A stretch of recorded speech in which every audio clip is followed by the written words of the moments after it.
નમસ્કાર મિત્રો જો તમારી પાસે અત્યારે 50,000 રૂપિયાનું રોકાણ હોય અને તમે પોસ્ટ ઓફિસમાં એફડી કરો તો આપણે એનું ટોટલ વ્યાજદર કેટલું મળશે, મતલબ કે 1 વર્ષ માટે કેટલું મળશે, 2 વર્ષ માટે કેટલું મળશે, 3 વર્ષ માટે કેટલું મળશે અને 5 વર્ષ માટે કેટલું મળશે, તો એનું એક લાઈવ કેલ્ક્યુલેશન કરીને આપણે આજે જાણીશું કે ભાઈ 50,000 રૂપિયાનો સામે જશે 1 થી 5 વર્ષમાં તમને કેટલું વળતર મળશે।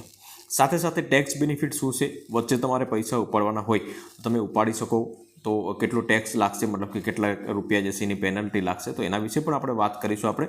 અને બીજી મહત્વની વસ્તુ છે મિત્રો કે ભાઈ તમારે કોઈ પણ શેર બજારમાં ઉતાર ચઢાવ જશે તો એનું કોઈ પણ પ્રકારનું ટેન્શન જશે આમાં પોસ્ટ ઓફિસમાં તમે પૈસા ઇન્વેસ્ટ કરશો તો તમારે કોઈ પણ રિસ્ક જશે એ નહીં રહી। તમને જે પણ ફિક્સ ડિપોઝિટ મતલબ કે એક પણ રૂપિયાનું રિસ્ક લીધા વગર તમે પૈસા જો મૂકવા માગતા હોય તો પોસ્ટ ઓફિસમાં ટાઈમ ડિપોઝિટ ટીડી સ્કીમ જે છે એમાં તમે તમારા માટે બેસ્ટ સાબિત થઈ શકે છે। તો તમામ માહિતી આપણા વિડીયોના માધ્યમથી જાણીશું મિત્રો, તો વિડીયોને લાસ્ટ સુધી જોતા રહેજો। તો ચાલો શરૂ કરીએ। તો વિડીયોને આગળ વધારતા પહેલાં આપણે સૌપ્રથમ તો એ જાણીશું મિત્રો કે ભાઈ પોસ્ટ ઓફિસની ટાઈમ ડિપોઝિટ સ્કીમ શું છે। તો આ ભારત સરકાર દ્વારા ચલાવવામાં આવતી એક અત્યંત સુરક્ષિત અને બચત યોજના છે।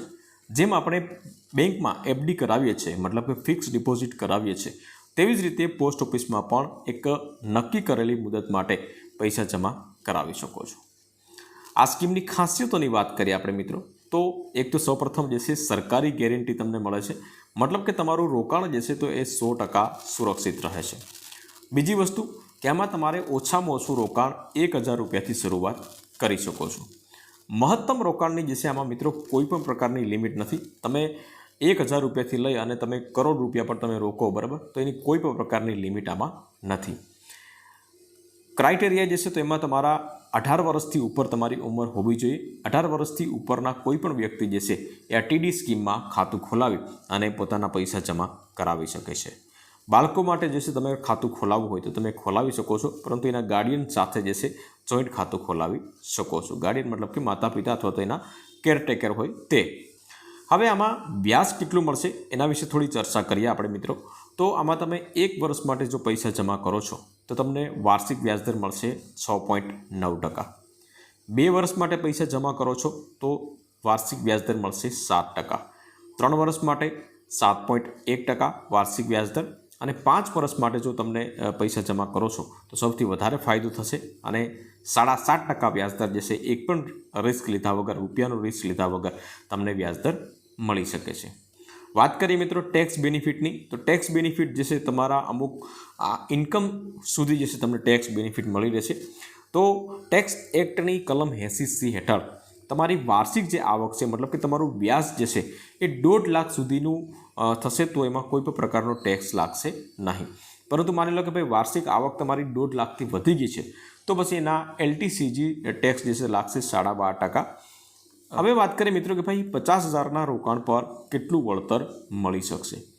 હવે આપણે 1 વર્ષ, 2 વર્ષ, 3 વર્ષ અને 5 વર્ષનું લાઈવ કેલ્ક્યુલેશન કરીશું આપણે। સૌથી પહેલાં વાત કરીએ આપણે મિત્રો કે ભાઈ 1 વર્ષ માટે જો તમે 50,000 રૂપિયાનું રોકાણ કર્યું હોય પોસ્ટ ઓફિસની ટાઈમ ડિપોઝિટમાં સ્કીમમાં તો એમાં વ્યાજદર મળશે મિત્રો 6.9% વાર્ષિક વ્યાજદર। અને મળવાપાત્ર વ્યાજની વાત કરીએ આપણે તો 3540 રૂપિયા તમને વાર્ષિક વ્યાજદર મળશે અને ટોટલ મળી અને 53,540 રૂપિયા તમને વ્યાજદર મળશે।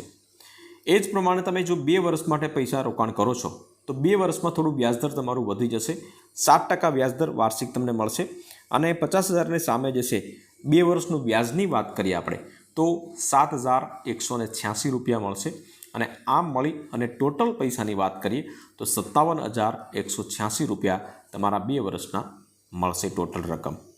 એ જ પ્રમાણે માની લો કે તમે 50,000 રૂપિયા 3 વર્ષ માટે રોક્યા છે તો 7.1% વ્યાજદર મળે છે તમને અને 3 વર્ષના 50,000ના વ્યાજદરની વાત કરીએ આપણે તો 11,738 રૂપિયા વ્યાજ મળશે અને ટોટલ રકમની વાત કરીએ આપણે મિત્રો તો 61,738 રૂપિયા તમને મળવાપાત્ર રહેશે। એ જ પ્રમાણે તમે માની લો કે 5 વર્ષ માટે પૈસા જમા રહેવા દીધા 50,000 તો તમને વ્યાજ મળશે 7.5% લેખે 19,285 રૂપિયા। મતલબ કે ટોટલ મળી અને 69,285 રૂપિયા તમને મળવાપાત્ર રહેશે। મતલબ કે 5 વર્ષમાં તમે માની લો કે 50,000 રૂપિયાનું રોકાણ કર્યું હોય તો તમારા લગભગ વધીને 70,000 રૂપિયાની આસપાસ તમારા પૈસા થઈ જશે.